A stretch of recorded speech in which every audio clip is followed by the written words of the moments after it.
You can share your Google Calendar with those both inside and outside your organization. To see what options you have for sharing your calendar, hover your mouse over your calendar under My Calendars and click the down arrow. Then select Share this calendar. It's here that you can view and adjust the sharing settings for your calendar as well as share your calendar with individuals.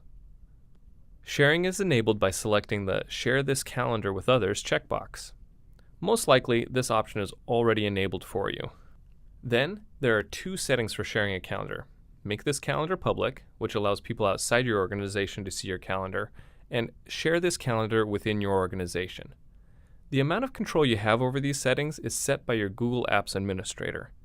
In this example, if you select Make this calendar public, you'll only have the option to allow others outside your organization to see when you're free or busy.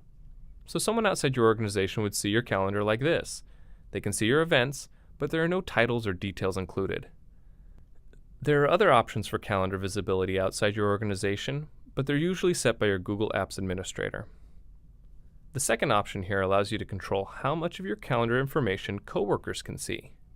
So you can choose to allow coworkers to see all your event details or see just when you're free or busy.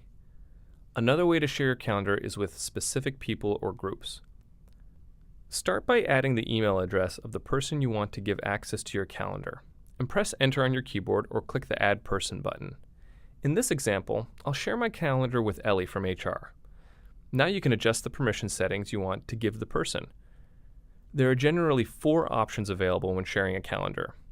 If you're sharing with someone inside your organization, you can allow them to see just your free and busy time, see all your event details, which include the title of events and the description, and even allow others to make changes to your calendar. So if I set the permission settings for Ellie to make changes to events, she can edit and add events to my calendar. Also, my calendar will appear in her list of other calendars, like this.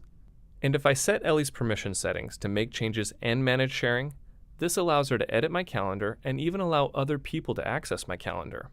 This also moves my calendar into Ellie's My Calendar section.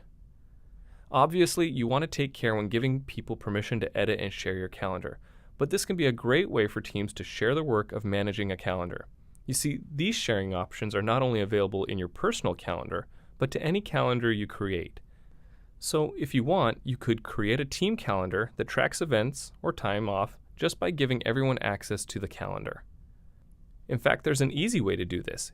If your group already has a group email address, you can set permissions for an entire group. At CloudEasel, there's an HR group. So if I type in the HR group's email address, I can share this calendar with everyone in that group and set the permissions for the group. So there are some ways to share calendars with internal groups. What about people outside your organization? If a person is outside your organization, Calendar will only allow you to share your calendar according to the settings for public calendars.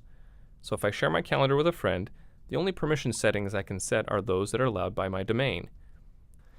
Hopefully you can see how powerful yet simple it is to share your Google Calendar.